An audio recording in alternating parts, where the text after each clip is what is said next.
It really must have been an amazing sight for any traveler approaching Cairo soon after the pyramids of Giza were built. On the western side of the Nile River, the newly built pyramids of Giza, specifically the Great Pyramid of Khufu, could have been viewed from quite a distance, and not just because Khufu was the tallest structure in the world at this time, but because it almost acted as a lit beacon. The reason for this would have been the sunlight reflecting off of the polished white limestone that encased it, from the top to the bottom. Finished roughly in 2560 BCE, the Great Pyramid of Khufu reigned as the tallest building in the world until the Lincoln Cathedral was built in England in 1311. However, the Pyramid of Giza was not the first pyramid built, and of course, it wouldn't be the last. Pyramids have been built all over the world throughout time, from the clay Nsude pyramids in Nigeria, to the stone Mayan pyramids in the Yucatan, to the earthen pyramids of the Mississippian culture in the United States Midwest. In fact, a great trivia question to ask is, what modern-day country has the most pyramids?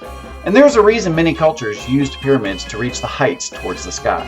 Architecturally speaking, the triangle is the strongest shape in construction, and this holds true for the pyramid. A pyramid can better hold weight as it increases in height, making it the strongest structure we can make, especially for earlier civilizations. And just like building materials, the pyramid can be the strongest sculpture for concepts, theories, and ideas. In education, the most recognizable and used triangle or blueprint is, of course, Bloom's Taxonomy. Hello everyone, and welcome to the Instructor's Kit Bag, a podcast designed for bite-sized sessions to get into some thoughts and ideas about education. Recorded at Army Logistics University in Fort Lee, Virginia, I am your host, Nate Ball.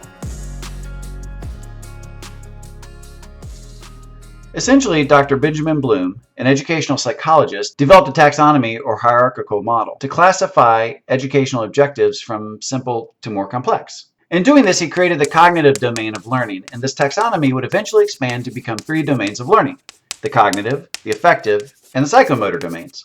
Now, this can get dense very quickly, so in this episode, we're going to cover a little bit of Bloom's taxonomy and go into depth in the cognitive domain.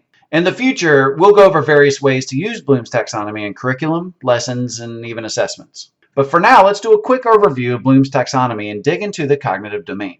In 1956, Dr. Bloom classified the cognitive domain in his model as a knowledge-based domain. The term cognitive itself means of, relating to, being, or involving conscious intellectual activity, such as thinking, reasoning, and remembering. Now, I didn't just think of that off the top of my head. That's from Merriam-Webster Dictionary. So as such, Dr. Bloom developed 6 levels: knowledge, comprehension, application, analysis, synthesis, and evaluation. These levels range from more simple skills, knowledge, to the more complex skills, evaluation. So picture in your head a 6-level pyramid where the foundation, or knowledge, is the least complex level to the capstone, evaluation, which is the most complex. If you were to type Bloom's taxonomy in a search engine, you would more than likely get Bloom's taxonomy based on the cognitive domain. So what made Bloom's taxonomy great was that under each level, a list of verbs were given so that educators could look through the lists and determine what they wanted their student to achieve and what would help the teachers place what level of complexity of the model the students would be performing. For example, if an activity had students identifying the different body systems of humans, they would be performing at a knowledge level, or the first level, as one of the verbs listed under the knowledge level is, in fact, identify. But if I wanted to increase the level of complexity in this activity, for example, I might have students compare the 6 body systems with different systems of a vehicle. So in this case, the verb compare that I would use would fall under the second level, comprehension. However, in 2001, Bloom's taxonomy was revised by a former colleague of Dr. Bloom's, David Krathwohl, and a former student, Lauren Anderson.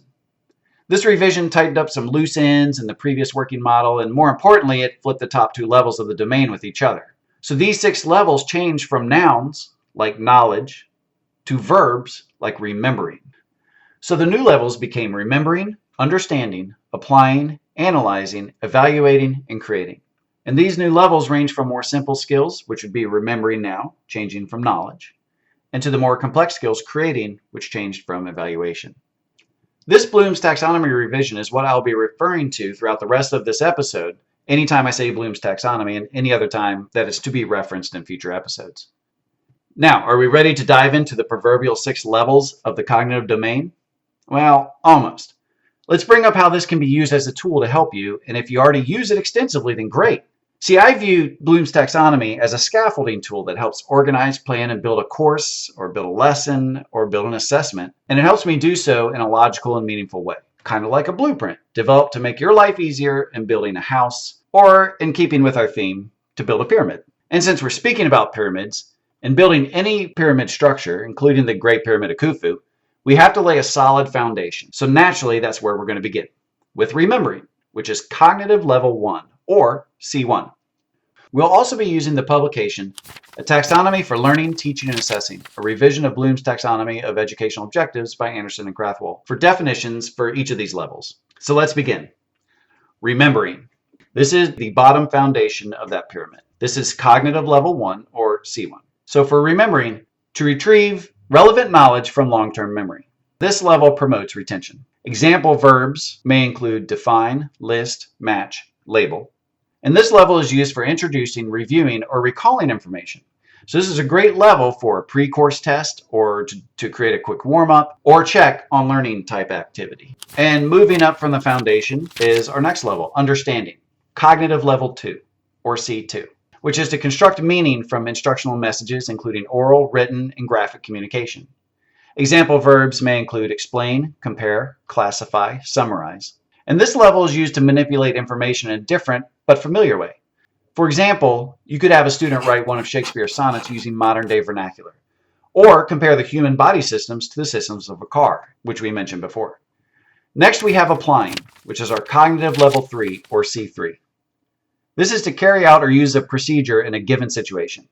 Example verbs may include apply, build, develop, or solve. And this level is very much a procedural knowledge level. So the procedural task can be split into executing, which is applying a procedure to a familiar task, and implementing, which is applying a procedure to an unfamiliar task. For example, executing math equations with definitive steps previously learned would be executing.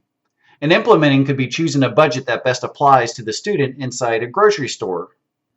Next, we have analyzing, which is cognitive level 4, or C4.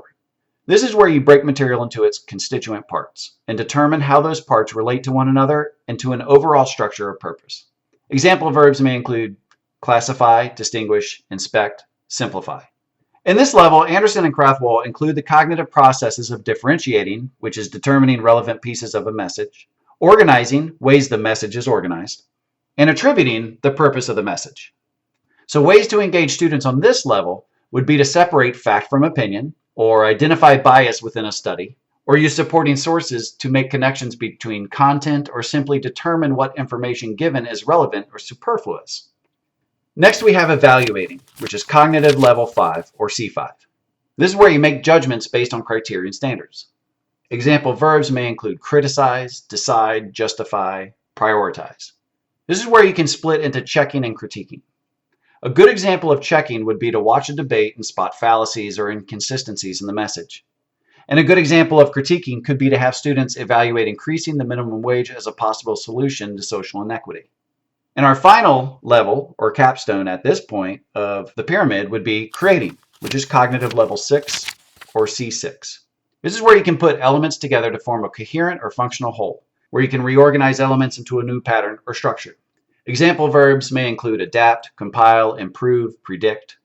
And examples of creating could range from preparing an outline, draft, and final product of a term paper. It could even be having students suggest as many ways as possible to restart civilization after an apocalyptic event. Not that we don't see tons of movies and everything trying to do just that. Or we could have students designing habitats for animals not native to the climate. So these are our 6 levels.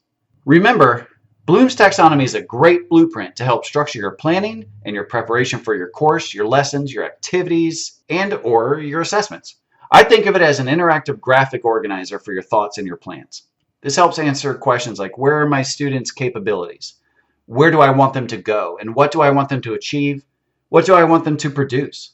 And why do I want them to get there in this specific way? And then finally, how can I make that happen? The cognitive domain is our 6th-level knowledge-based domain, and in our next episode, we're going to visit our other 2 domains, affective and psychomotor. After that, I would like to go into more detail on how to actually use Bloom's taxonomy in an effective manner. But before we go, let me give you the answer to a question I asked earlier. What modern-day country currently has the most pyramids? Well, with 220 pyramids, This is the nation of Sudan. They have the most pyramids in the world, and that is a lot of blueprints. So that's it for this episode of the Instructor's Kit Bag. Thanks for listening, my fellow educators, and until next time, never stop trying to hone your craft and never stop learning.